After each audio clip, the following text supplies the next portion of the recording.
Olá, seja bem-vinda, seja bem-vindo. Quinta-feira, 15 de setembro de 2022. Começa agora o Câmara Notícia ao vivo, 11 horas mais 31 minutos. Muito obrigado pela sua companhia, pela sua audiência. E você já sabe, hein? Para você participar, enviar a sua mensagem, número do nosso WhatsApp que já está aqui embaixo da sua tela. 19 é o nosso DDD, 978293776. Se você é aqui da cidade de Campinas, da região metropolitana, é direto 978293776. Ou você tem uma outra opção para enviar esta mensagem. Está com o seu celular aí perto?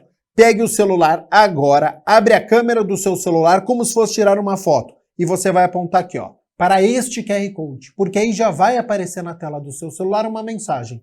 O WhatsApp da TV Câmara Campinas. Você aperta e pode enviar o seu elogio, uma crítica construtiva, ou o que você quer assistir aqui no nosso telejornal, que a gente conversa ao vivo.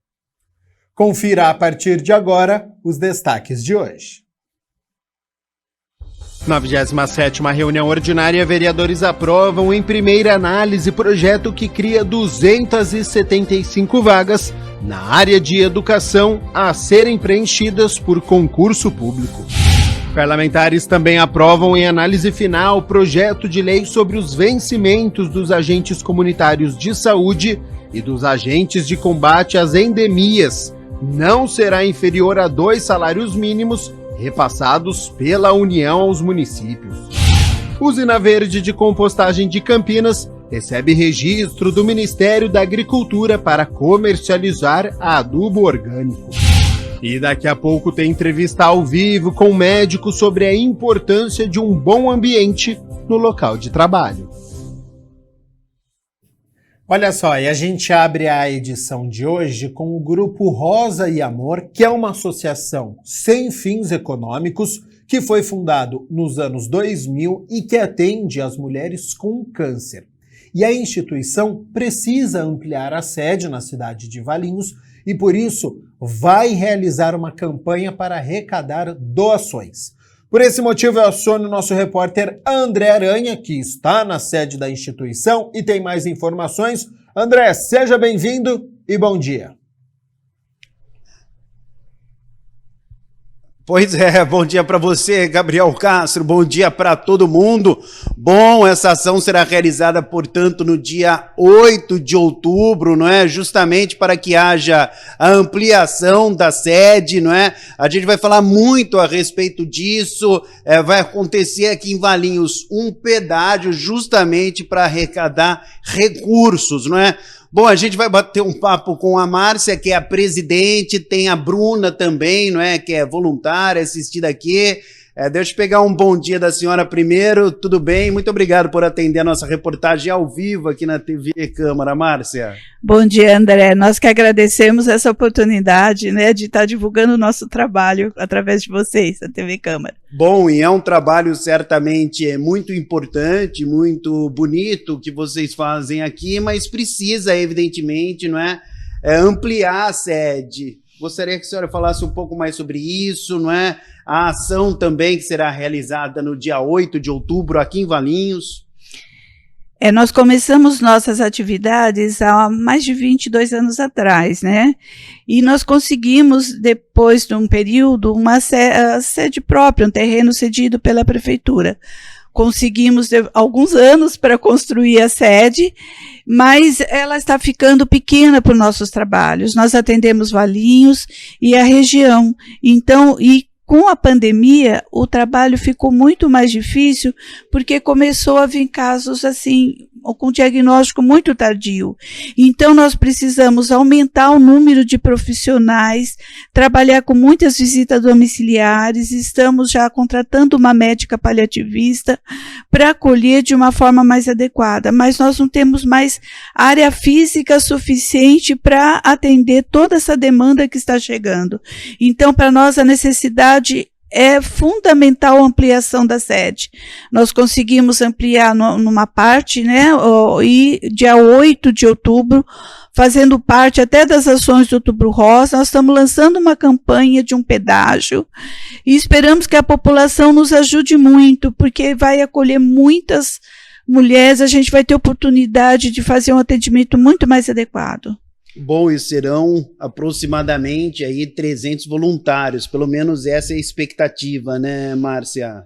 Nós estamos precisando de 300 voluntários, até agora nós estamos em torno de 70 cadastrados, e nós precisamos de mais esses voluntários. Você dá 8h30 até 1h, esses voluntários vão receber uma camiseta do Rosa, nosso lema da nossa campanha Juntos pela Vida, e nós esperamos a adesão grande da população. Todos vão ser hospedagens em vários semáforos importantes da cidade. Os principais. Cada pessoa que vai ser abordada, ela vai receber uma lixeirinha de carro com material educativo também, mostrando o que realmente, para que nós estamos fazendo esse trabalho. Bom, fale um pouquinho então sobre o grupo, não é? Esse grupo importante que a senhora preside, e o pessoal que está em casa certamente, não é, vai também se sensibilizar com isso. Gostaria que a senhora falasse um pouquinho a respeito da história, enfim. Bom, as atividades começaram em 2000, após até a minha experiência pessoal com câncer de mama, e daí nós, com um grupo de amigas que estavam participando comigo da terapia, eu tive ideia, eu sentia, talvez, como sou profissional na área médica, sou médica, o meu olhar foi também de saúde, que nós precisaríamos de ter uma equipe multidisciplinar para acolher o paciente de câncer, que nós éramos encaminhados só para fisioterapia no momento. Então, a necessidade de uma nutricionista, de psicólogo, de terapeuta ocupacional, de vários profissionais que atendessem às nossas necessidades. Daí surgiu o Rosa e Amor, com esse grupo de mulheres que ainda estava em tratamento, e depois de um período nós conseguimos sede própria, agora nós temos a nossa sede própria, mas agora estamos precisando ampliar. Nossos trabalhos focam em atendimento das pacientes com atendimento multidisciplinar nas áreas de psicologia, terapia ocupacional, fisioterapia, enfermeira, fisioterapeuta, nutrição, terapias integrativas, apoio jurídico. Então, é toda uma equipe trabalhando em prol da paciente. Atendemos também os familiares e cuidadores. Estamos com um projeto específico agora e começamos esse ano para acolher as crianças filhas das pacientes que estão sendo atendidas e das crianças que ficaram órfãos do câncer, que as mães não conseguiram superar a doença. É um trabalho para nós, está sendo muito significativo, está sendo muito importante para as crianças e nós esperamos que ele seja ampliado cada vez mais. Bom, tem também para a comunidade, Márcia, projetos educativos de conscientização, enfim, o Grupo Rosa e Amor? Nós trabalhamos direto com a conscientização e o Outubro Rosa também é uma oportunidade enorme de ampliar essa visão, a consciência tanto do câncer de mama, mas nós trabalhamos também com câncer da mulher, com a parte do câncer de colo de útero, câncer de ovário. Então, nós estamos cada vez ampliando mais nosso espectro de atendimento. Então, dia 8 vai ser a campanha e uma data muito importante para nós no Outubro Rosa é o fórum, que vai acontecer dia 22 de outubro, vai ser na Faculdade Anhanguera. A primeira parte é uma parte científica, nós temos profissionais assim, de alto gabarito, profissionais, os médicos, oncologistas da Unicamp, geneticistas, que vão trabalhar conosco na parte de atualização, de avanços, de incorporação de novas tecnologias no SUS.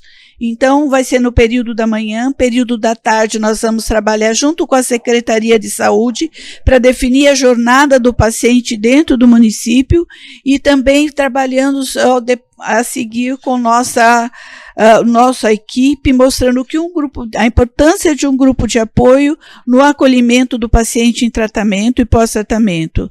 E com essa equipe que nós montamos, nós também estamos agora com a capelania também, com o capelão que acolhe a parte espiritual das pacientes que estão necessitadas, principalmente das que estão com uma vulnerabilidade maior. Muito legal, hein, Márcia? Parabéns aí pela iniciativa, pelo trabalho, né? Por essa ação que será realizada dia 8. E muito obrigado também pela entrevista. Muito obrigada a vocês, agradecer muito pela oportunidade, tá?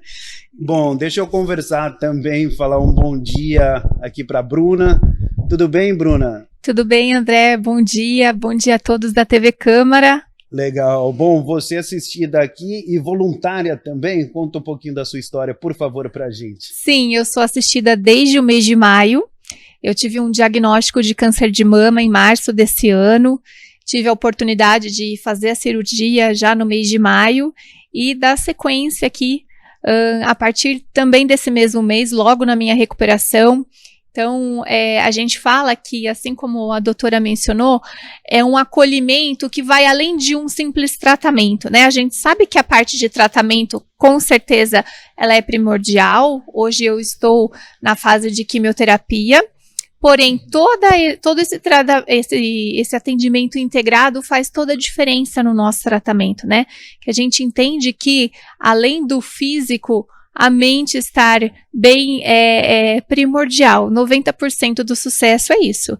Então aqui eu pude ser muito bem acolhida pela equipe de psicólogos, fiz a fisioterapia, continuo fazendo, a terapeuta ocupacional, assistente social, nutrição, toda a medicina integrativa também, a gente tem o reiki, barra de axis, enfim. Tem então, toda uma assistência. É toda uma assistência, o amparo e o melhor de tudo, né? Muitas mulheres não têm acesso e tudo isso é feito de forma gratuita. E a gente acaba se envolvendo tanto que acaba se tornando a nossa segunda casa, né? Legal. Porque às vezes os nossos familiares estão trabalhando, eu estou afastada das minhas atividades de trabalho, e aqui acaba se tornando a nossa segunda casa, e a gente acaba se engajando tanto que não tem como se envolver. É uma coisa que é uma pulguinha que vem atrás da orelha, e a gente fala, não, eu preciso continuar nesse trabalho, porque é muito gostoso, é muito gratificante poder estar aqui como assistida e também como voluntária. E a gente precisa de voluntários não só na ação, né, do dia 8 de outubro, como tem espaço para todo mundo aqui, né, doutora? O Bazar, a Nota Fiscal Paulista, que é uma grande fonte de arrecadação aqui para a manutenção mesmo das atividades como um todo. Então tem espaço para todo mundo é sempre muito bem-vindo aqui. Bom, como vai ser dia 8, Bruna? Conta pra gente, você vai ser voluntária, o que você vai fazer exatamente, porque não é, cada um que participar vai ganhar uma camiseta, Sim. lanche também, né? Sim, será uma série de atividades no CAC, Então vai ter o artesanato presente, o bazar, vai ter música, tem umas surpresas aí reservadas para quem puder participar com a gente. E a parte do pedágio solidário, nós vamos nos dividir em equipes, e aí cada equipe, como a doutora mencionou, vai ficar ali em um semáforo. A ideia é a gente fazer bastante barulho, bastante agito e dar as caras mesmo, né? O grupo como um todo mostrar a participação que tem aqui na cidade. Então, estaremos lá. Eu vou estar no pedágio, com apito, fazendo agito, e aí entregando fazendo barulho, né? Com apito, tal. Quem não é visto não é lembrado, não é? Bom, quem quiser participar, se inscrever, como faz, Bruna? Pode entrar em contato aqui com a gente na sede. Tem também pelas redes sociais, pode entrar em contato através do Instagram. A gente vai enviar um link de inscrição. Que é o Rosa e Amor. Isso mesmo, @Grupo Rosa e Amor. Tá. E aí a gente faz a inscrição e nós entramos em contato depois, passando todas as informações para que fique um grupo coeso, com todas as informações para a data, de 8h30 às 13 horas.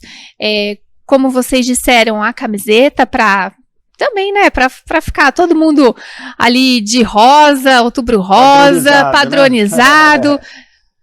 Vai entregar um kit lanche também para quem estiver participando, água. Bom também, né, Bruna? Sim, e vamos contar também com a presença da Guarda Municipal, que vai dar todo o amparo ali de segurança, então pode vir sem medo.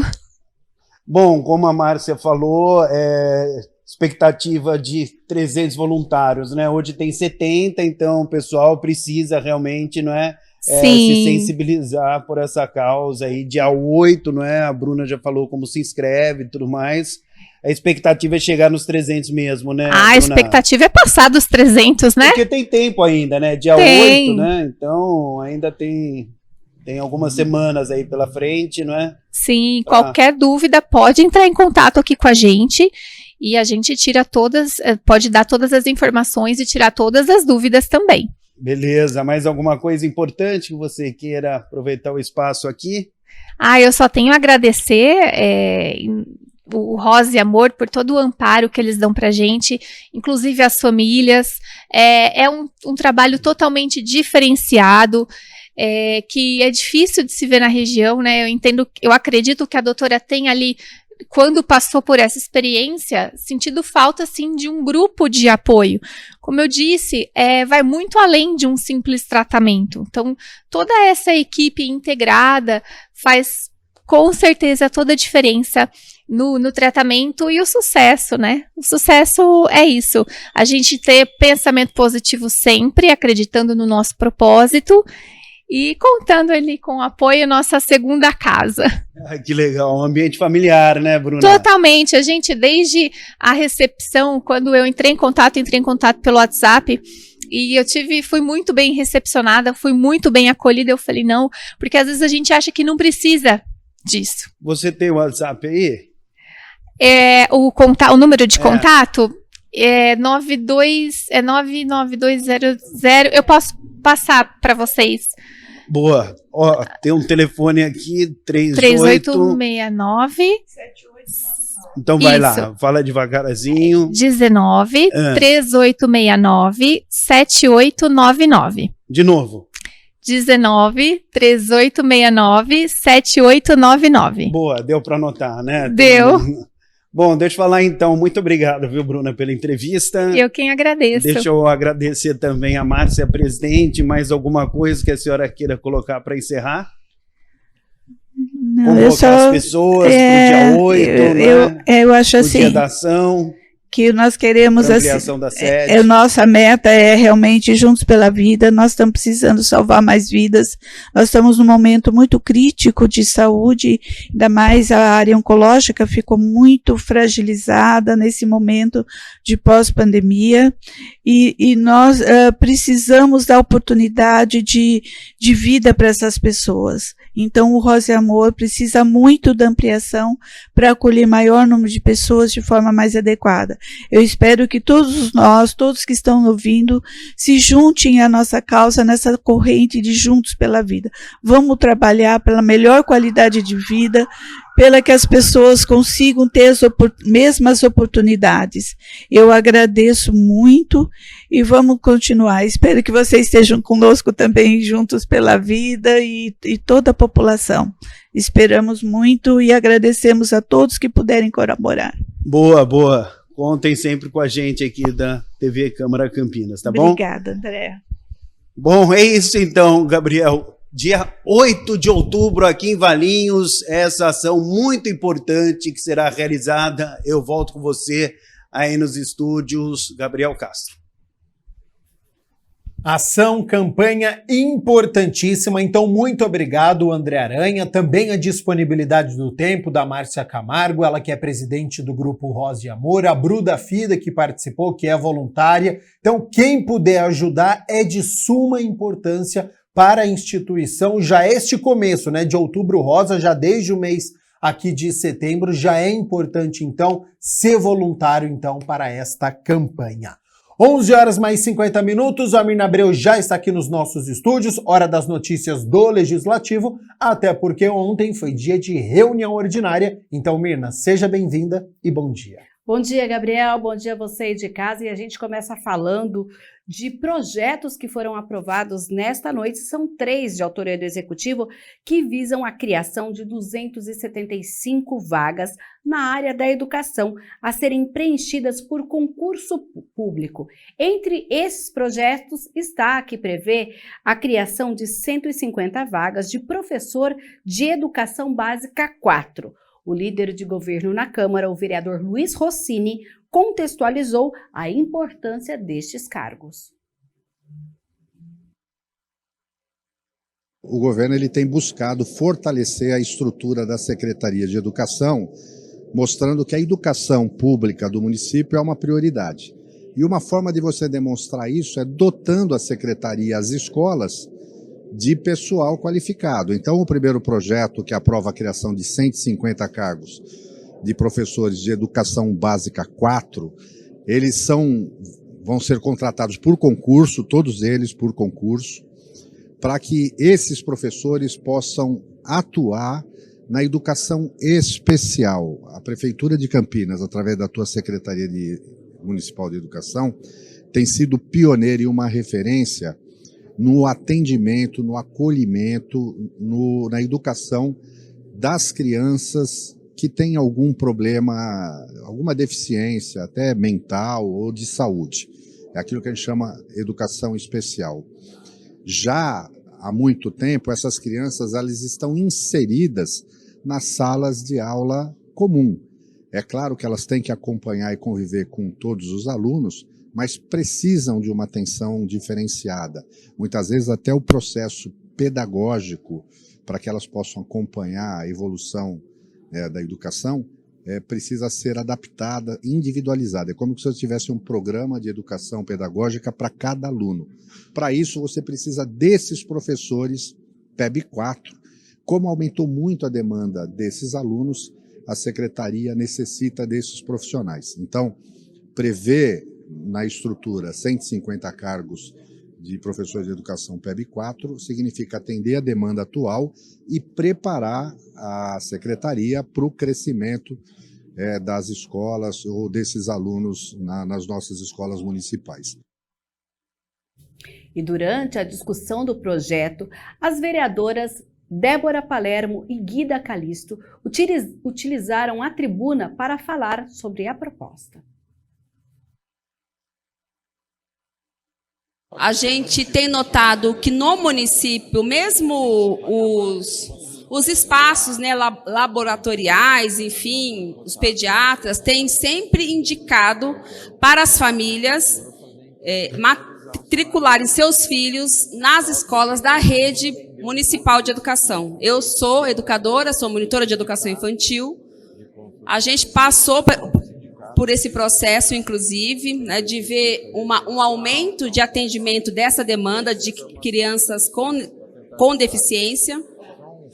Então, a necessidade, de fato, ela é real. Existe, sim, uma demanda altíssima e existe essa necessidade de termos mais professor de educação básica atendendo as nossas crianças. Por isso, né, inclusive, nós, da bancada do PT, votaremos favorável a esse projeto. O projeto que está em pauta agora é um projeto de extrema relevância para o município, considerando o direito e a proteção de nossas crianças e adolescentes.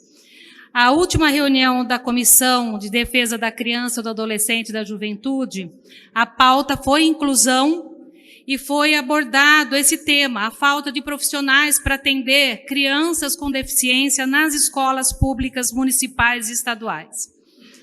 Não só a falta de professores de educação especial, como também de cuidadores, acompanhamento médico, tratamento especializado. Essas crianças vêm sofrendo, junto com suas famílias, por anos, por falta de atendimento em várias áreas, sejam elas médica, de educação, de transporte, né, que são negados diariamente a essas famílias, a essas crianças. Tratamentos que fazem toda a diferença para essas crianças que têm uma deficiência ou várias deficiências. E ainda na área da educação, a Câmara também aprovou mais 2 projetos, o que cria 100 cargos públicos de provimento efetivo de agente de organização escolar e 25 cargos públicos de provimento efetivo de especialista em informação. Rossini detalhou as propostas. Não existe mais a figura do inspetor de aluno, né? Aquele é agente de apoio, de organização escolar. É um servidor que vai ficar nas escolas para acompanhar, muitas vezes, o aluno no horário do intervalo, do recreio, organizar, cuidar da entrada e saída dos alunos das escolas. Então, são agentes de apoio para a organização escolar. É uma necessidade das escolas, porque eles cumprem um papel importante, né? Hoje, algumas escolas têm que deslocar servidores administrativos para fazer essa função, aí desfalca a secretaria. Então, primeiro, dotar as escolas da estrutura necessária para que ela possa funcionar com qualidade. E os 25 cargos de especialista em informação é para cumprir uma outra demanda da Secretaria de Educação, que é a organização das bibliotecas. Em maior ou menor estrutura, tamanho, as escolas municipais possuem bibliotecas. Então, esses especialistas, apesar de ter esse título na qualificação, eles têm que ter uma formação em biblioteconomia, têm que poder saber ajudar a organizar as bibliotecas nas escolas, capacitar, até orientar, nós temos mais escolas do que 25, né? Então, eles ficarão disponíveis na Secretaria de Educação, alguns fixos de algumas escolas, outros fazendo um trabalho de apoio, suporte às escolas para a organização das suas bibliotecas. O objetivo, inclusive, desses especialistas em formação é também, com a tecnologia, criar mecanismos de estímulo à leitura. Além do livro físico, né? Você permitir também que eles possam fazer pesquisas, mas sempre estimulando a leitura do aluno. Rossini salientou ainda a importância da Câmara em aprovar essas matérias previstas na legislação. A Câmara, nesse momento, cumpre um papel importante, que é autorizar a criação desses cargos, e só depois deles criados por lei, aprovada pela Câmara, é que a Prefeitura pode, inclusive, lançar o concurso e selecionar esses profissionais, né, que vão ser admitidos por concurso. Mas é necessário ter uma lei que aprove a criação dos cargos, senão você não consegue dotar, né, a Prefeitura e a Secretaria desses profissionais. Os 3 projetos ainda vão passar por um segundo turno de votação para serem, então, encaminhados ao prefeito para a sanção. E ainda nesta quarta-feira nós tivemos também a aprovação de um outro projeto de autoria do Executivo. Ele trata de um ajuste na legislação municipal à Constituição Federal no que diz respeito ao trabalho dos agentes comunitários de saúde. E o vice-líder de governo na Câmara, o vereador Paulo Haddad, explicou a proposta. Nós temos uma lei, que é a Lei 12.985 de 2007, e uma emenda constitucional, a emenda 120, agora de 22, que faz, né, com que os municípios adequem a sua legislação. Como você bem disse, agentes comunitários de saúde, agentes de combate às endemias, e havia, né, no texto anterior, os agentes comunitários de saúde e agentes de apoio e controle ao ambiente, ao meio ambiente, enfim. Então, é uma adequação da nomenclatura e também versa sobre os vencimentos, que são 2 salários mínimos. E Mirna Abreu, para encerrarmos as notícias do Legislativo, agora com a agenda da Câmara de Campinas. Porque hoje à noite a gente tem solenidade. Por iniciativa do vereador Edson Ribeiro, serão entregues, então, as honrarias, diploma de mérito jurídico, também diploma de mérito Dr. Zeferino Vaz, e nós teremos, então, essa transmissão ao vivo a partir das 7 horas da noite, direto lá do Teatro Bento Quirino. Bom, a gente continua acompanhando aqui ligadinho na TV Câmara Campinas, porque hoje à noite tem entrega de honraria. Mirna Abreu, muito obrigado pelas notícias do Legislativo. Volta amanhã na sexta-feira contando mais informações pra gente. Sim, a gente volta amanhã com as notícias do Legislativo e também tudo o que acontece aqui na nossa região.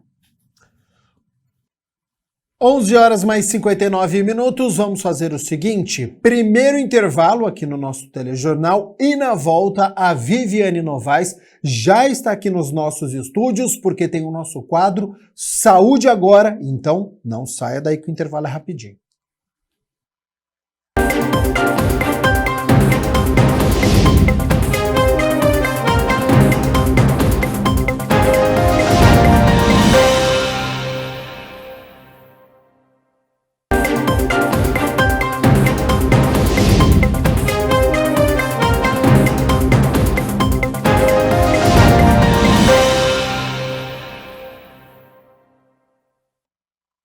Câmara Notícia de volta aqui pela tela da TV Câmara Campinas e chegou aquele momento da gente falar um pouquinho sobre saúde dentro do quadro Saúde Agora.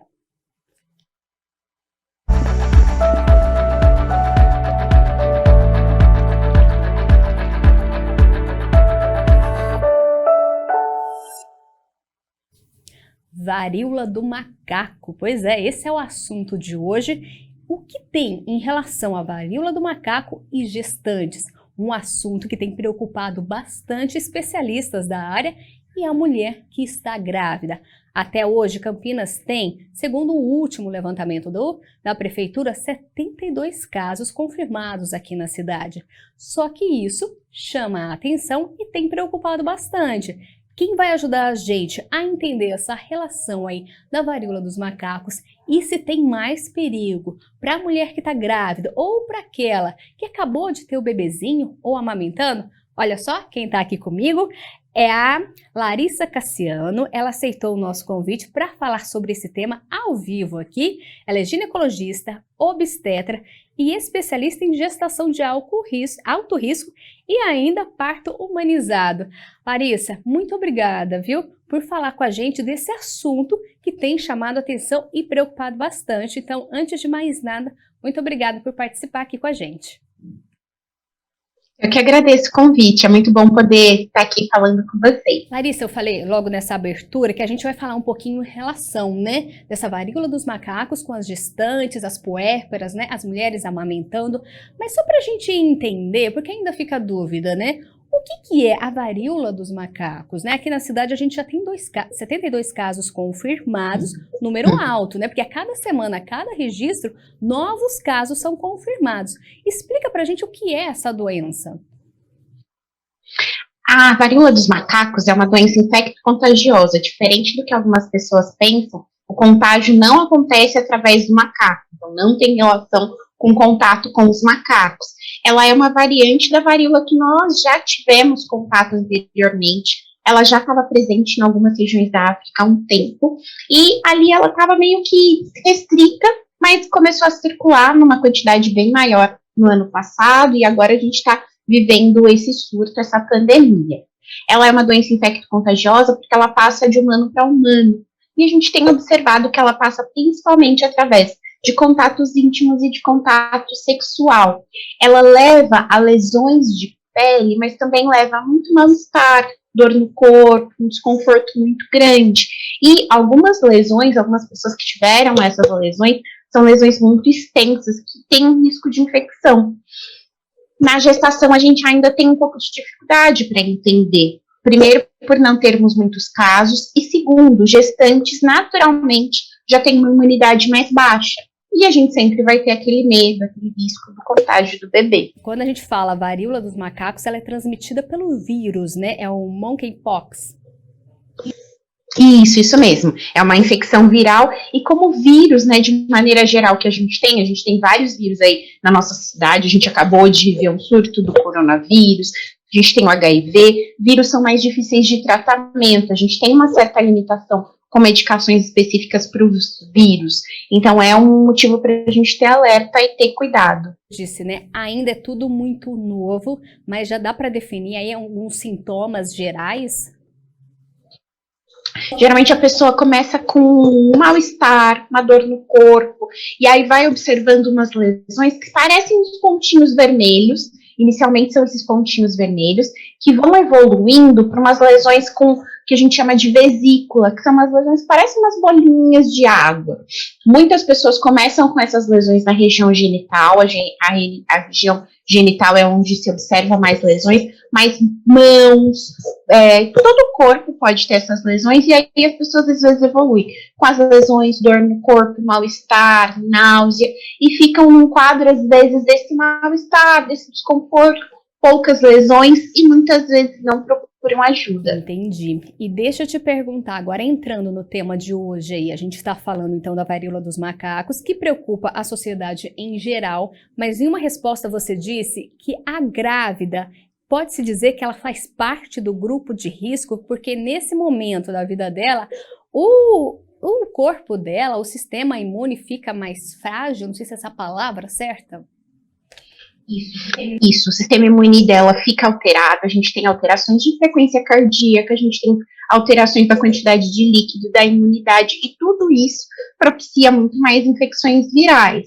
A gente sabe que as gestantes, durante esse período da gestação, você não está cuidando de uma única pessoa, e você não tem uma única pessoa. Você tem uma pessoa com imunidade reduzida e uma pessoa que praticamente não tem imunidade, porque o feto quase não tem imunidade. Então, é algo muito importante para a gente pensar. E aí, essa pessoa com imunidade reduzida, um feto que quase não tem imunidade, se entra em contato com uma infecção viral, tem um risco de doença e tem um risco de formas graves. Então, a gente tem relatos de gestantes que foram infectadas e que o bebê teve acometimentos.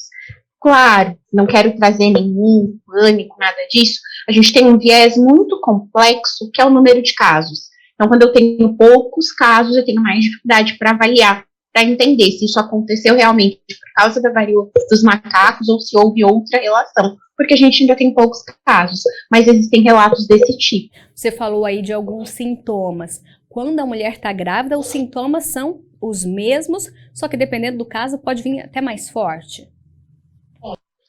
Ela pode ter mais lesões, e alguns relatos de caso mostram lesões genitais que são extensas, muito grandes, e que aí podem complicar, por exemplo, com a via de parto, porque uma lesão genital, uma lesão vulvar intensa pode dificultar um parto vaginal. A gente acaba mudando a via de parto para um parto que passa a ser cirúrgico, que passa a ser um parto mais complicado, porque é uma pessoa que já está num quadro de infecção viral, por uma infecção como a varíola dos macacos. E como que é feito esse diagnóstico? Tem um exame? Como que vocês fazem quando a mulher está grávida?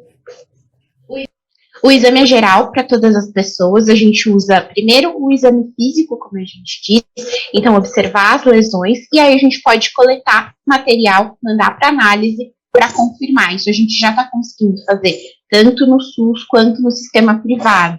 A gente já consegue fazer a análise, e a análise já não está demorando tanto, a gente já consegue sim, e aí com esse resultado, isolar a pessoa. Então, via de regra, a gente tem alguns tratamentos que estão em pesquisa, mas o mais importante nesse momento é o isolamento. A mulher fica aí por 21 dias isolada, é isso? Alguns protocolos falam 21, alguns protocolos falam 10 e até 14. Então, depende também da fase em que as vesículas estão. São essas lesões que eu falei. Porque se a gente tem lesões ativas, lesões que estão soltando líquido, essa pessoa talvez vá precisar de mais tempo de repouso ali, de isolamento. Se às vezes a gente tem lesões menores, a gente tem um período exato de quando mais ou menos tudo iniciou, a gente pode até reduzir esse período de isolamento. E quando a gente fala de varíola dos macacos, é preciso alguma medicação ou alguma pomada para passar nessas feridas? E como que é no caso das grávidas, né? Que a gente sabe que não pode qualquer medicamento, né? Geralmente a gente usa mais sintomáticos, como se diz, do que um tratamento específico. Tem alguns medicamentos que estão em estudo, alguns medicamentos que já estão sendo utilizados, mas não existem estudos para gestante. A gente usa muito medicamentos e pomadas tópicas para reduzir o desconforto que essas lesões causam, e aí usa medicamentos para reduzir os sintomas. Então, seja dor de cabeça, então a gente vai usar um analgésico, a dor no corpo, com alguns cuidados que, por exemplo, gestante, a gente vai evitar usar anti-inflamatório. A gestante em estado leve e sintomas leves é fácil de melhorar, né? Mas tem aquelas, como você disse, que pode se agravar, aí a internação. Exatamente, a gente tem alguns casos que a gestante pode precisar de internação, principalmente se ela evoluir com lesão. Então, se ela tiver uma evolução para lesões muito infectadas, ela vai precisar de internação. E doutora Larissa, me fala uma coisa. O bebê pode também vir a ter a varíola dos macacos ali, ainda dentro da barriga da mamãe? Pode. A gente teve alguns relatos de caso falando justamente sobre essa possibilidade. Existem alguns relatos de caso que falam sobre abortamento, sobre restrição de crescimento fetal, que é quando o feto cresce menos, alteração de líquido, alteração vascular. A gente tem o exame de Doppler, que é feito durante o pré-natal, com alterações. Então, existem alguns relatos, mas ainda tudo muito limitado. São alguns casos que falam sobre isso. E também depende de quantas semanas a mulher está? Também influencia isso ou não? Influencia. Quanto mais cedo ela for infectada, teoricamente, maiores são os riscos para o bebê. Maior o risco tanto de exposição, porque ele vai ficar exposto por um número maior de semanas, assim como de acometimento mais grave no final da gestação. O tempo que o bebê vai estar ali intraútero exposto à infecção acaba sendo menor, então logo as complicações diminuem. E você disse que são poucos os registros ainda, né, em casos em grávidas, né? Mas esses poucos estão preocupando, chamaram a atenção. Tem algum relato aí que você lembra para alertar aí? Eu tive um relato de uma paciente, ela teve uma relação sexual que ela usou preservativo, mas ainda assim ela foi infectada. Ela começou bem com um quadro clássico, esse quadro que tá todo mundo comentando, um pouco de dor no corpo, um pouco de mal-estar, e aí as lesões apareceram. E as lesões apareceram principalmente na região genital. Inicialmente, ela passou no pronto-socorro pensaram que era herpes. Viram algumas lesões isoladas, um pouquinho de mal-estar, mas aquela coisa, é um mal-estar, nada muito específico, pensaram que era herpes, começaram o tratamento com um herpes, ela não teve resposta, pouco tempo depois ela já tinha várias lesões. Então, nesse momento que a gente está vivendo um surto de varíola dos macacos, é importante pensar em diagnósticos diferenciais, como a gente diz. Então, saber que ela está aí e pensar nessa possibilidade. Por quê? Porque essa pessoa tinha uma infecção que poderia contaminar outras pessoas, teve um diagnóstico equivocado inicialmente, ficou ali se expondo outras pessoas. Por curiosidade, como que tá essa mamãe hoje? Ficou bem, ela ficou bem, o bebê ficou bem, tudo certinho, foi mais aquele susto, e acho que o desconforto talvez da varíola dos macacos seja a questão do tratamento. A gente sempre quer um tratamento, né, que é uma medicação específica para a nossa alteração. E a varíola dos macacos, infelizmente, ainda não tem essa medicação liberada para as gestantes, assim como a gente ainda não tem a vacina, né, a vacina está chegando agora, a gente tem essa promessa de que a vacina chegue, ela vai chegar para grupos específicos, mas as vacinas disponíveis não foram testadas para gestantes. Doutora Larissa, a gente está aí falando em relação às gestantes, né? Mas há perigo também para as mulheres que acabaram de ter o bebê, estão aí na fase do puerpério? Isso mesmo. Mulheres que estão no puerpério também têm um risco maior, porque elas têm um contato ali íntimo muito próximo do bebê, e a gente sabe que nessa fase ela ainda está vivendo uma transição e uma imunidade reduzida. Então, nesse caso, ela também tem um risco maior, ela também precisa de um olhar maior, porque geralmente essas pessoas vão estar sob uma alimentação diferente, um quadro de sono modificado, ou seja, ela ainda continua num estado de imunidade alterada por toda essa situação que o pós-parto reserva. A gente está falando aí das grávidas, né? Aquelas que acabaram de ter bebê, mas tem mulheres também que depois de 1 ano, até 2 anos, até mais, estão amamentando. Existe alguma relação, a amamentação aí, a varíola dos macacos? Seria mais pela questão do contato, né? Porque aí essa pessoa vai ter um contato íntimo com o bebê e aumenta o risco de infecção para esse bebê que está amamentando. Como a gente sabe que a varíola é uma doença de contato, porque no começo, e acho que isso é interessante para a gente pensar também nessa linha, né, nessa cronologia da varíola dos macacos. A gente teve um número de casos muito grande, mas se a gente fizer um comparativo com o Covid, esse número de casos não é tão grande, porque a circulação dela é geralmente por um contato mais íntimo, não é um contato tão rápido quanto a Covid, é um contato um pouco diferente. Mas para uma pessoa que amamenta, ela vai ter um contato muito íntimo com o bebê. Ela vai ter uma troca de fluidos, então essa questão toda aumenta o risco de infecção para esse bebê. E aí a gente volta, é uma criança pequena com um sistema imunológico ainda muito imaturo e que pode se infectar também. Então a gente pode ter uma dupla infecção de duas pessoas que estão com uma imunidade diferente. E em casos, existe já casos em crianças dessa relação, que criança também foi contaminada? A gente teve alguns casos, mas o número foi muito pequeno e os casos dessas crianças ficaram um pouco em aberto. Então, a gente teve alguns casos de infecção, mas os casos não foram tão bem desenhados quanto os casos em adulto. Doutora Larissa, diante de tudo que a gente está vivendo aí, toda essa preocupação, o que a gestante, a mulher que acabou de ter o bebê, quem está amamentando aí, essas que estão no grupo de risco, o que elas devem fazer? Como se cuidar? Como a gente sabe que o contato íntimo, né, a palavra-chave, o primeiro cuidado e a orientação da OMS, que no começo teve muita confusão com essa orientação inicial, é com o número de parceiros sexuais. A gente sabe que essa é uma das formas de maior contato que as pessoas podem ter, então a troca de parceiros talvez seja uma das coisas para se pensar, porque mesmo com preservativo a infecção pode acontecer durante a relação sexual, existe uma troca de fluidos, existe um contato sexual muito grande. Então o ideal é tomar um cuidado com relação a esse contato sexual, esse número grande de parceiros. Também tomar um cuidado com troca de objetos pessoais, como toalhas, utilizar roupas íntimas de outras pessoas, locais, por exemplo, como saunas, chuveiros comunitários, tudo isso aumenta o risco de contaminação. E a máscara, a gente tem visto aí que a cada dia está acontecendo mais liberações da máscara, né? Para quem está nesse momento, é indicado usar ou não?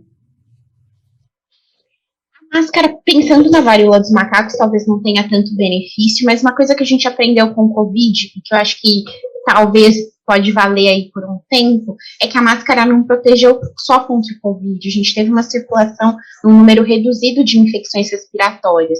Então, para gestantes que muitas vezes se adaptaram a usar máscara e que ainda conseguem usar máscara, ela seja uma boa opção, pensando nessa questão de imunidade. A gente estava vivendo um calor muito intenso, não estava se preparando para o inverno que chegou agora no final dele, né, que essa mudança de clima muito intensa, essa mudança de clima de um dia muito quente, um dia muito frio, aumenta a possibilidade dessas infecções respiratórias. Então, talvez manter a máscara em locais muito cheios, em locais de aglomeração, pode ser uma coisa para ajudar, um benefício. E quando a gente fala aí de grávida, né, a mulher que acabou de ter bebê, até amamentando, precisa mesmo, né, ter um pouquinho mais de cuidado e a mulher entender que é uma fase, né, que é uma fase que vai proteger ela e também o filho.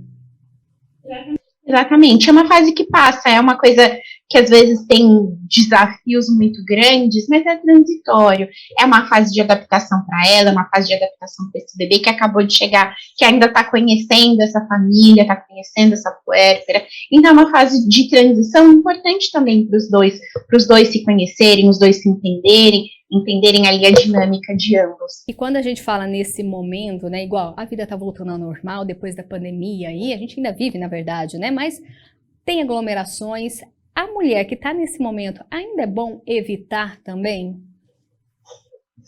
Sim, a gente teve uma redução muito grande do número de casos de Covid, algo significativo, algo que está permitindo essa redução do uso de máscara, mas a gente ainda tem a circulação do vírus, o vírus não desapareceu da nossa sociedade, ele ainda está aí, ainda existem pessoas que não completaram o esquema vacinal contra a Covid, então não é infrequente ouvir pessoas que, não, eu já tomei 2 doses da vacina, e a gente já está chegando numa faixa etária em que a maior parte das pessoas já deveriam estar na 4ª dose da vacina. Então ainda tem pessoas, gestantes, com medo de se vacinar, e isso é uma questão que pode fazer com que o vírus continue circulando. Então o ideal é ainda manter o cuidado, porque ainda tem pessoas que não completaram o esquema vacinal e o vírus ainda está circulando. A redução do número de casos aconteceu de uma forma conjunta. A sociedade se vacinou, a sociedade conseguiu reduzir, mas a gente sabe que a longo prazo as pessoas acabam reduzindo essa adesão. A Covid deixa de circular, então deixa de causar aquele impacto, né? A gente ouvia muito o número de mortos, e hoje o número reduziu muito, mas isso não significa que ela não esteja aí e que as aglomerações não sejam um risco. Você citou o exemplo aí da vacina em relação à Covid-19. Em relação à varíola dos macacos, como que está essa situação? Logo, será que a gente vai ter essa vacina? O Ministério da Saúde já está negociando a vacina, né? A gente espera que ela chegue logo, aparentemente, do que eu tenho lido, do que eu tenho visto. A ideia é vacinar primeiro os profissionais de saúde e alguns grupos de risco. Então, aparentemente, alguns grupos de risco e alguns profissionais de saúde serão os primeiros a receber a vacina. Diferente da vacina do Covid, que o número foi bem maior, agora da varíola dos macacos parece que o número é um pouco reduzido. Então, existe vacina, a vacina já é utilizada, tem uma vacina europeia que já está sendo aplicada em alguns locais, a vacina já estava em estudo, então talvez tenha sido um benefício em comparação à vacina do Covid, que a gente teve que esperar a vacina ser estudada, esperar a vacina sair, agora a gente já tem uma vacina estudada, a gente já tem essa possibilidade, mas é algo ainda um pouco mais atrasado, porque a gente conseguiu um número pequeno de vacinas e ainda está desenhando quais serão os grupos de risco para receber a vacina. Grávida aí, como você disse, ainda está nesse desenho aí, saber se vai entrar ou não essas mulheres amamentando, as puérperas, enfim. As grávidas não entraram nos estudos principais, então os trabalhos americanos que falam sobre gestante, eles não pesquisaram as grávidas. Então a gente ainda tem um pouco de dificuldade de pensar sobre a vacina delas, talvez demore mais tempo para a gente conseguir liberar a vacinação para as grávidas. Como a gente disse aí ao longo da nossa conversa, né, é tudo ainda muito novo, por isso o cuidado, mesmo que alguém fale, mas é frescura, é excesso, não, nesse momento a gente não pode pecar, tem que ter todo o cuidado, principalmente a esse grupo que a gente está falando, né, as grávidas, quem acabou de ter bebê, quem está amamentando, é cuidar de si e cuidar do filho também. Exatamente. É um cuidado muito importante e que pode salvar vidas e salvar a qualidade de vida, porque é uma doença que acaba impactando a qualidade de vida, que é desconfortável. Então, a gente falou um pouquinho sobre a varíola dos macacos e a relação aí, o perigo que pode causar para as gestantes, para as puérperas e para as mulheres que estão amamentando. Quem falou com a gente foi a Larissa Cassiano, ela é ginecologista, obstetra, especialista em gestação de alto risco e também parto humanizado. Larissa, tenho certeza que a sua participação foi muito rica aqui dentro do Saúde Agora e tenha certeza que a gente vai te chamar de novo, viu? Porque assunto relacionado às mulheres, às mamães, tem bastante, né? Muito obrigada a todos, obrigada a toda a equipe, foi um prazer. Muito obrigada, uma boa tarde para você e olha só, o Câmara Notícia não acaba aqui não, viu? Tem muita informação. A gente vai para um rápido intervalo só para fazer aquela troca. Gabriel, segue aqui com você até 13h, então não saia daí, a gente já volta.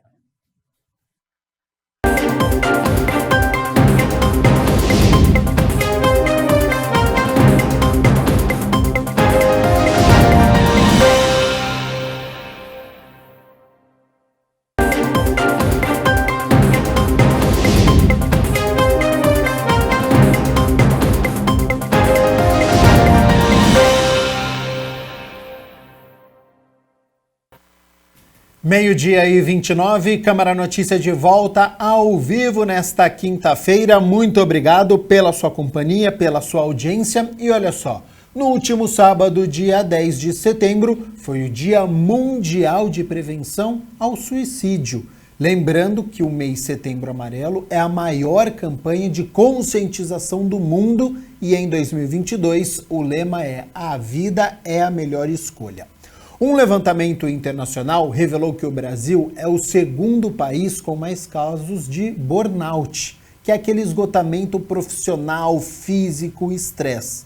Agora, será que existe relação entre suicídio e o burnout? Qual que é a importância de um bom ambiente de trabalho?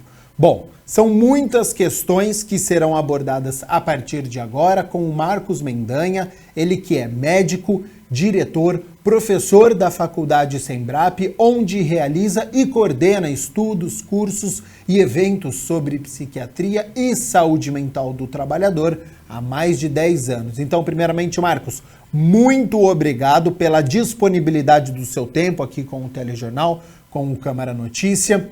E primeiro, qual que é a importância do Setembro Amarelo de falar sobre o assunto em que anos anteriores não acontecia, mas essa é uma prática que vem mudando, a informação chegar com qualidade. Seja bem-vindo e boa tarde.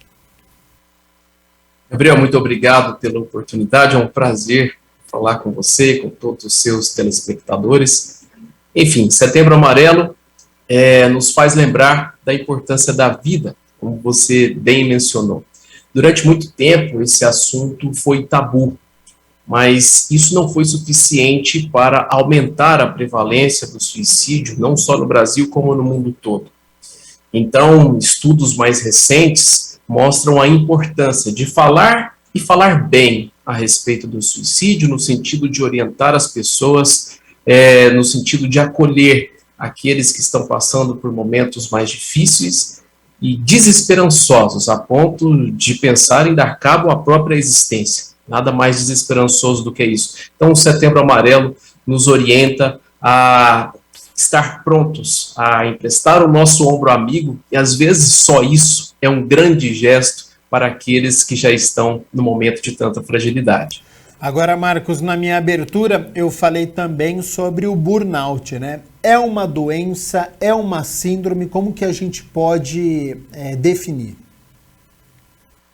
Bom, a resposta eu a faço baseado na Organização Mundial de Saúde. Isso não é uma referência minha, tá, Gabriel? Segundo a Organização Mundial de Saúde, isso foi consubstanciado na CID-11, nova classificação que entrou em vigor agora em 2022, a síndrome de burnout, o síndrome do esgotamento profissional, não é uma doença. Ela é classificada como um fenômeno ocupacional. Isso conforme o próprio site da OMS, tão logo a CID-11 foi noticiada, tá? Isso não significa que nós devemos olhar o tema com menos-valia, ao contrário. O burnout, ele está muito próximo daquilo que seria um estado de fadiga, ou seja, não é considerado como uma doença que tem prejuízo e sofrimento muito maior, como, por exemplo, a depressão, transtorno do pânico, mas mesmo sendo considerada essa fadiga, insisto, isso não é referência minha, da própria OMS, ele é um sinal para todos, tanto para as empresas quanto para os seus colaboradores, de que alguma coisa está muito errada. E a prosseguir nesse compasso de estresse crônico, ultrapassado o momento da fadiga, para aquelas pessoas que têm uma vulnerabilidade maior, o próximo passo é um transtorno mental. E é disso que a gente precisa fugir. Então a gente tem que entender o burnout como um sinal de alerta de que está passando da hora de colocar o pé no freio, de reorganizar a casa, falando agora para os empregadores, mantendo esse ambiente o mais salubre e promotor de saúde possível. Ô Marcos, e é difícil entender estes sinais? O médico, ele faz um questionário para essa pessoa, como que a gente entende que está indo por um caminho perigoso? Antes da CID-11 entrar em vigor agora em 2022, o diagnóstico do burnout, isso em nível mundial, era muito centralizado num questionário chamado de MBI, o Burnout Maslach Inventory, que era um questionário proposto por uma pesquisadora americana. Com o advento da CID-11, pelo que está proposto no documento da OMS, o diagnóstico deve ser feito através de uma entrevista clínica, ou seja, o diagnóstico ele é eminentemente clínico, tá certo? E isso, assim como acontece para todos os outros fenômenos e doenças também classificados na OMS, na própria CID-11. E o diagnóstico do burnout, então, ele vai se basear em 3 quadros sintomáticos, 3 pilares de sintomas. Aqui, resumidamente falando, exaustão, um distanciamento afetivo em relação ao trabalho e também uma insatisfação, uma baixa eficiência em relação ao trabalho. Então, o trabalhador chegou ao consultório com esses 3 sintomas, alegando que eles são exclusivamente relacionados ao trabalho. Isso é uma outra coisa que a OMS traz de novidade. Não existe burnout conjugal, parental, ou o burnout é do trabalho, ou ele não existe, segundo a OMS. E aqui eu não estou dizendo que um casamento infeliz não possa gerar fadiga em alguém, tá? Fadiga sim, burnout não. Burnout, segundo a OMS, deve ser especificamente relacionado ao trabalho. Então, se tem esses 3 sintomas relacionados ao trabalho, e por último, o avaliador descartou as doenças, porque, por exemplo, se ele percebe que o quadro está num nível de sofrimento, de prejuízo, que é compatível com a depressão, se é depressão, não é burnout. Os 2 diagnósticos não coexistem ao mesmo tempo. Ou é uma coisa, que já é um quadro de doença e mais grave, e digo mais, pode ser causado pelo trabalho também, ninguém está dizendo que não, tá? Mas se é depressão, já não é mais burnout. Burnout é um estágio anterior, muito próximo à fadiga e relacionado exclusivamente ao trabalho, que se apoia nesses 3 pilares, falando mais uma vez para o telespectador entender e ficar alerta. O sentimento de exaustão, exaustão aquela que te consome mesmo, um distanciamento afetivo do trabalho, aquele trabalho que outrora lhe trazia alegria, trazia um bem-estar, agora você está distante, quase uma espécie de cinismo em relação a ele, e um sentimento de baixa eficiência profissional, uma ineficácia profissional. Sobre este assunto, Marcos, quando a gente fala sobre o estresse no ambiente de trabalho, ele é normal? Todo mundo passa por essa situação? Como entender o limite que estamos adoecendo? Para quem está nos acompanhando, ouviu sua última resposta, falei, mas eu estou insatisfeito no meu trabalho, mas eu pego o trânsito, mas eu estou deixando de fazer um monte de coisa. É uma linha muito tênue, você falar, olha, eu estou estressado, opa, eu já estou com sinais de burnout, pode ser que eu crie algum transtorno. É uma linha tênue para quem está nos acompanhando entender que você está passando por um estresse que todo mundo está passando, ou você começa a conversar com outras pessoas, vê que todo mundo está mais ou menos no mesmo barco. Como é que funciona essa linha entre o estresse que acontece e o perigo do burnout e de um futuro transtorno ou de até outras doenças como a depressão que você citou há pouco? Gabriel, a sua pergunta é excelente e eu começo refletindo numa situação muito corriqueira. Um mesmo ambiente onde existem vários profissionais pode ser adoecedor para uns e não adoecedor para outros. Não é todo mundo que tem burnout ou qualquer outro transtorno mental no mesmo ambiente com o mesmo grau de estresse crônico ali, tá? O que a gente conclui disso, e a neurociência já mostra isso há muito tempo. A forma como você, Gabriel, reage ao estresse, como eu, Marcos, reage ao estresse, e como o nosso telespectador reage ao estresse é única. Inclusive, as pesquisas têm mostrado o seguinte: mais importante do que o fator estressante em si é a maneira como eu lido com ele. Alguns são mais resilientes, outros são mais vulneráveis. E essa conversa de resiliência não é papinho da moda, não. Isso tem a ver, inclusive, com questões genéticas. O que eu estou querendo dizer para você, Gabriel, se uma pessoa eventualmente falar, estou cansado do meu trabalho na grande cidade, eu vou para a praia, vou vender coco, um lugar paradisíaco. Se essa pessoa, por exemplo, tiver o mínimo de compromisso com a energia que ela vai pagar na casa dela, com a água que ela vai pagar na casa dela, ela vai se autoimpor uma meta de venda de coco. E esse estresse para ela, autoimposto, já pode ser suficiente para chegar num quadro de burnout. Outras não.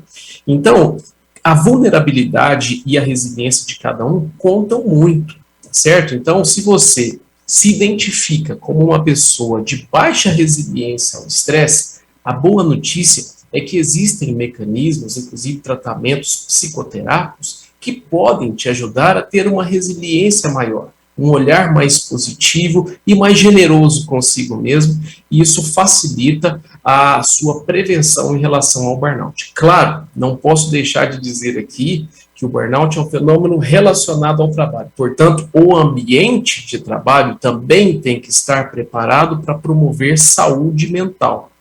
E aí, Gabriel, cito rapidamente 6 pontos, conforme grandes pesquisadores, que as empresas precisam olhar lá dentro para que promovam saúde, para que promovam engajamento ao invés de promover burnout. São eles. Evitar que haja sobrecarga dos trabalhadores. A sobrecarga, tanto de trabalho quanto em número de horas de trabalho, aquela política de comprar as férias do funcionário o tempo todo, de colocar hora extra o tempo todo, isso é promotor de burnout, não é promotor de engajamento. Segundo, autonomia. Você tem que dar autonomia para o seu trabalhador, claro, treiná-lo muito bem e a partir do treinamento deixá-lo fazer conforme ele acha que deve fazer. Aquele trabalho muito assistido na rédea curta é um promotor de estresse. Depois, recompensa suficiente, salarial e social. Sentimento de comunidade, o trabalhador precisa se sentir pertencido àquele ambiente. Quando eu falo de comunidade, eu estou falando também da maneira como as comunicações são feitas. Muitas empresas investindo em comunicação não violenta, justamente para evitar focos de intriga e de eventuais brigas que sobrecarregam a todos, né? Sentimento de justiça, todos precisam ser tratados de forma equivalente, não importa o sexo, a raça, a posição política, enfim, qualquer um desses fatores precisam ser minimizados e o sentimento de justiça deve prevalecer. E por último, Gabriel, estou me estendendo muito, é o conflito de valores. Uma pessoa que tem conflito de valor com a cultura da empresa é uma pessoa que certamente irá se estressar naquele trabalho. Então é importante que a empresa faça uma escolha bem feita, um processo de seleção bem feito, não no sentido de discriminar pessoas, ao contrário, no sentido de cuidar da saúde delas. Porque se houver conflito de valores, provavelmente ali é um promotor de estresse e não de engajamento. Ô Marcos, este é um termo relativamente novo e como que este assunto ele é tratado nas empresas? Porque às vezes o funcionário ele pode ter até um certo tipo de vergonha de conversar sobre este assunto com o chefe, de não admitir que ele está estressado, que ele está com essa sobrecarga que você citou há pouco? Gabriel, eu diria que nós já melhoramos, já foi bem pior. A gente, quando avalia as doenças que o trabalho causa na vida do trabalhador, a gente consegue fazer alguns extratos muito claros. Na década de 80, por exemplo, a nossa preocupação era a perda auditiva induzida por ruído, né? Grandes indústrias naquele momento surgindo, e houve um boom dessa doença. Depois, na década de 90, as LER-DORTs, você deve se lembrar das lesões por esforços repetitivos, como aquilo foi falado na década de 90 com a digitalização do trabalho. De 2000 para cá, os transtornos mentais relacionados ao trabalho ganham muita ênfase. Até o OMS definir de fato o que era o burnout, estava muito confuso, muito parecido com depressão, muito parecido com transtorno de ansiedade, e isso era um problema. Porque muitas pessoas com depressão grave estavam sendo tratadas como burnout, mas não existe um protocolo definido de tratamento do burnout. Então a gente estava perdendo a oportunidade de tratar uma pessoa depressiva grave da maneira como ela merece, com medicação, com psicoterapia e etc. Né? Agora, com o advento da classificação da OMS, houve as pessoas se interessaram bastante sobre o tema, não só empregados, como também empresas. Um empregador minimamente saudável do ponto de vista mental não quer fazer com que a sua empresa tenha a pecha de uma empresa adoecedora. Então, eles têm investido cada vez mais na educação a respeito desse tema. Tá? Então, acho que isso é muito importante o que aconteceu agora em 2022 com essa discussão tão à tona que a OMS trouxe sobre o burnout. É importantíssimo, né? Uma evolução que acontece na medicina e as discussões conforme a necessidade da sociedade também, né? Vai aparecendo, então, a OMS também, a Organização Mundial da Saúde, com informações, com explicações que são importantes. Agora, Marcos, existe alguma explicação do porquê o Brasil é o segundo país com mais casos de burnout? Pois é, essas pesquisas, Gabriel, todas as pesquisas, não diria todas, 93%, segundo os estudos das pesquisas que são feitas sobre burnout, elas se apoiam naquele questionário que nós citamos há pouco. Esse questionário, ele tem uma fragilidade, ele não exclui as pessoas que respondem o burnout. Então, segundo a própria elaboradora, todo mundo que responder esse questionário vai ter burnout ainda que em grau leve. Então, cada pesquisador que usa esse questionário, ele estabelece um ponto de corte no próprio questionário, que não é o ponto de corte atribuído pela própria criadora do instrumento. Então, fica muito confuso se apoiar nesse questionário. Eu acho que as novas pesquisas que virão a partir de 2022, com base no que a OMS decidiu sobre burnout, é que vão dar para nós, vai dar para nós, as pesquisas vão dar para nós um real cenário do que é o burnout, não só no Brasil, como no mundo todo. As pesquisas sobre burnout, as que existem hoje baseadas nesse questionário, às vezes se confundem muito. Então, por exemplo, fala-se que os médicos, o pessoal da segurança pública são os mais acometidos por burnout, mas quando você vai olhar na literatura, são justamente as profissões mais pesquisadas. Será que o jornalista, como você, também não é acometido? Então, eu acho que a partir de agora, com a OMS colocando a bola no chão, estabelecendo de fato como se chega ao diagnóstico do burnout, é que a coisa vai ficar um pouco mais clara. Os próximos anos quem trarão. Os próximos anos nos trará essas respostas. Né? Os parâmetros, então, para poder ajustar certinho, para a gente poder falar, né? Quantos casos e sinais aparecem realmente no nosso país, já que há uma atualização recente, né? Até da OMS. A gente está no mês Setembro Amarelo, é sempre um mês bastante delicado, mas que a gente aborda aqui no nosso telejornal em relação a suicídio. A gente lembra que desde 2014, né, uma campanha da Associação Brasileira de Psiquiatria, junto com o Conselho Federal de Medicina. Ô Marcos, existe relação entre o suicídio e estes sinais do burnout, que depois pode ter algum transtorno? Isso vai evoluindo? Mais uma pergunta excelente, e eu agradeço a oportunidade de falar sobre isso, porque nós não podemos, de forma alguma, sob pena de uma grande injustiça, demonizar o trabalho, Gabriel. Segundo um grande pesquisador francês chamado Dejour, o trabalho, ou ele é fonte de adoecimento, ou ele é fonte de saúde. Ele nunca é neutro, alguma coisa ele produz. E segundo um sociólogo chamado Durkheim, o suicídio ele é um fato social que está muito mais ligado às relações verdadeiras e sadias que estabelecemos do que propriamente algum tipo de transtorno. Isso, palavras de Durkheim, e muitas pesquisas têm mostrado que há algum sentido no que ele diz. Tanto é que mostram, por exemplo, que os solteiros suicidam-se muito mais do que os casados. A explicação é o vínculo afetivo que existe no casal. Isso protege um ao outro. As pesquisas mostram, por exemplo, que filhos que já não têm mais os pais suicidam mais do que aqueles filhos que ainda têm pais. As pesquisas mostram que pais que não têm filhos suicidam mais do que pais que têm filhos, especialmente se esses filhos forem dependentes dele.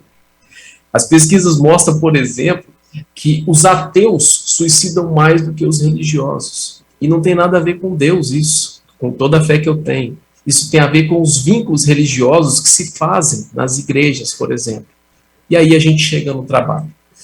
O índice de suicídio entre desempregados é maior do que entre aqueles que estão empregados. Por quê? O trabalho, além de ser sentido de vida para muitos, eu te pergunto, quem é você, Gabriel? Eu sou um jornalista da TV Câmara. Provavelmente você vai me dizer algumas coisas antes, mas em algum momento, e talvez não demore, você me diga, para você ver o tanto que faz parte do sentido de vida de muitos. E em quantos locais de trabalho você não faz grandes amigos? Às vezes constroem-se casamentos. Ou seja, o trabalho, grosso modo, ele é muito mais protetor para o suicídio do que promotor do suicídio. É claro que existem ambientes adoecedores. Nós vimos recentemente um caso num grande banco do Brasil, não Banco do Brasil, não estou me referindo ao nome do banco, um grande banco que existe em nosso país, onde aconteceu uma série de escândalos de ordem de assédio e uma pessoa suicidou dentro do próprio banco. Quando isso acontece, normalmente é um recado que se dá, olha, esse ambiente está apodrecido. Alguma coisa precisa ser feita aqui dentro, sob pena de outros virem exatamente na mesma esteira. Então, não estou dizendo que o trabalho não possa adoecer, que não possa gerar graves consequências. Nós vimos isso em São Paulo também recentemente, não faz muito tempo, um caso de um escritório e tal, né? Agora, falar, grosso modo, que o trabalho é adoecedor e promotor do suicídio, isso é uma injustiça com o trabalho, isso não encontra amparo nos dados que a gente tem em termos de estudos. Ótimo essas informações que foram passadas aqui, até porque, Marcos, eu fiz esse questionamento porque nós passamos muito tempo da nossa vida no trabalho. Se você pegar, às vezes, o número de horas, né, e é comum nós ouvirmos também das pessoas, eu passo mais tempo com os meus colegas de trabalho do que com a minha família. E aí, quando acontece alguma doença, onde você passa o maior tempo é onde é atrelado. Então, essa informação ela é importante que você passou para a gente. Olha, a gente passa bastante tempo realmente no trabalho, mas tem outros fatores que vão contribuir para essa doença, infelizmente, até um suicídio, por exemplo, né? Exatamente, é isso mesmo. Então, informações importantes que estão sendo passadas ao vivo aqui nesta quinta-feira no nosso Câmara Notícia. Agora, Marcos, a pandemia da Covid-19, ela deixou um rastro, né, de mortes no nosso país, mais de 684 mil vítimas, mais de 34 milhões de pessoas que foram infectadas, inúmeras com sequelas. Nós vivemos um período grande de reclusão. Na sua visão, o assunto saúde mental ganhou importância, as pessoas estão prestando mais atenção, ou você acha que isso fica muito restrito à Covid-19 e aí outras doenças ainda não têm um cuidado necessário? Não, de forma alguma. A prevalência de transtornos mentais já vem aumentando há algum tempo, e aí isso pode ser explicado em N explicações, uma delas, inclusive, é a maior facilidade de diagnóstico que se tem hoje, isso mesmo do tempo pré-pandemia. A pandemia intensificou isso, certamente, porque nos fez mudar muito rapidamente o nosso modus operandi. De uma forma geral, nos isolou, né? O isolamento era a palavra de ordem da pandemia, e uma vez que a gente isola, a gente volta a Durkheim. Quanto mais isolados e menos relacionamentos saudáveis nós temos, isso significa que mais próximos do suicídio ou do adoecimento mental a gente está. Então, sem dúvida que nós tivemos esse isolamento que aumentou, nós tivemos perdas de pessoas muito próximas e para muitos isso não está bem resolvido até hoje. Então, sem dúvida, se a questão já era preocupante, já era muito falada, agora, depois da Covid-19, então, especialmente para aquelas populações mais vulneráveis, por exemplo, crianças que perderam contato, perderam socialização, inclusive não é à toa que o índice de suicídio aumenta muito mais nessa população infanto-juvenil e na população idosa. Então, isso, com a Covid, talvez seja até exacerbado. As duas populações foram muito confrontadas com a Covid-19. Então, o assunto ganha ainda mais importância depois da pandemia, sem dúvida nenhuma. Ótimo. Ô Marcos, imaginando que a pessoa, ela trabalha em um ambiente de trabalho ali, que é um lugar saudável, que há cobrança justa, tratamento dos chefes de forma adequada, dos funcionários também. Mesmo neste cenário, ela está ali de forma isolada, ela está com alguns problemas. Qual que é a importância dos funcionários, de quem está ali no dia a dia, perceber que tem alguma coisa errada com aquela pessoa? Pois é, o que você falou entra dentro dos 6 pilares que eu contei, e um deles é o sentimento de comunidade, né? Se houver ali um isolamento maior, e hoje em dia, por exemplo, com o advento do home office, isso é um dificultador, porque às vezes as reuniões acontecem, você não tem nem tempo para saber exatamente como a pessoa está, ela entra pontualmente, fala o que tem que falar e já sai, desliga a câmera e a gente não fica muito inteirado, né? A presencialidade nos dá essa percepção muito mais aflorada. Mas mudanças de comportamento são os maiores preditores de que alguma coisa pode estar errada. Existem pessoas que são próprias da personalidade delas serem mais retraídas, não serem tão expansíveis. Se ela é assim, se esse é o modus operandi dela e é assim que ela vive bem, tá tudo certo. Qualquer mudança para mais ou para menos é que tem que nos preocupar, inclusive para mais. Ela sempre foi retraída e de repente ela começa a chegar toda expansiva. Existem transtornos de humor que são muito relacionados a esse tipo de sintoma, né? Agora, falando do estresse especificamente no ambiente de trabalho, o estresse crônico de uma forma geral, o adoecimento que ele gera está relacionado à exaustão. E exaustão normalmente é perda de energia, ou seja, a pessoa normalmente muda o seu comportamento para baixo, com menos disposição, com menos vontade de estabelecer vínculos verdadeiros, com distanciamento de tudo aquilo que se refere ao trabalho. Um amigo meu até sempre costuma brincar que essas pessoas, elas são aquelas que reagem assim, ó, hoje depois do horário do expediente, vamos todos para uma pizzaria, vamos, e a pessoa não diz, mas ela pensa, tomara que pegue fogo nessa pizzaria, porque tamanho é o distanciamento afetivo que ela fica do trabalho. Então são esses sinais, e aí não só para as pessoas de fora, hein, Gabriel? Para a própria pessoa, que talvez é a maior interessada na saúde mental dela. Se começou a aparecer isso e não era assim, é hora de pensar no que está acontecendo, né? Porque às vezes ela gasta tanta energia mostrando que está tudo bem, que a hora que a gente fica sabendo, é numa situação que nos assusta. A gente não quer chegar nesse ponto. Sem sombra de dúvidas, Marcos Mendanha, médico, diretor e professor da Faculdade Sembrap, onde realiza e coordena estudos, cursos e eventos sobre psiquiatria e saúde mental do trabalhador há mais de 10 anos. Muito obrigado mais uma vez pela disponibilidade do seu tempo, todas as informações que foram passadas aqui, tenho certeza de grande valia, informações importantes, porque está muito relacionado burnout, trabalho, e a gente está no mês de Setembro Amarelo, então você trouxe ponto de vista aqui muito bacana, tenho certeza, para o nosso telespectador. Já faço o convite aqui para uma próxima oportunidade para você retornar sobre esse e outros assuntos, e fica aberto aí para suas considerações finais. Uma alegria participar, obrigado pela sua condução, me deixou extremamente à vontade, espero não ter falado demais e me tornado enfadonho, e um abraço a todos da TV Câmara e contem sempre comigo. Contaremos sem sombra de dúvidas com a participação do Marcos ao vivo aqui no nosso Câmara Notícia nesta quinta-feira.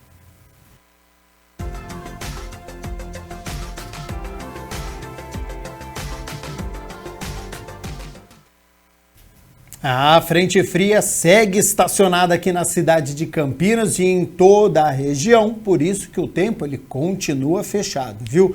Para amanhã, sexta-feira, segue essa previsão do tempo de nublado, nebulosidade continua alta, existe possibilidade de chuva ainda, então aquele guarda-chuva sempre ao lado, hein? Vai sair de casa, não esqueça o guarda-chuva. E o friozinho, ele continua também. Vamos às temperaturas? Olha só, elas já estão aqui na minha tela. Então, para amanhã, sexta-feira, 16 de setembro, mínima de 13 graus, tempo fechado, sol tentando aparecer, mas a nebulosidade alta. E olha só a máxima, hein? Não passa dos 20 graus aqui na cidade de Campinas.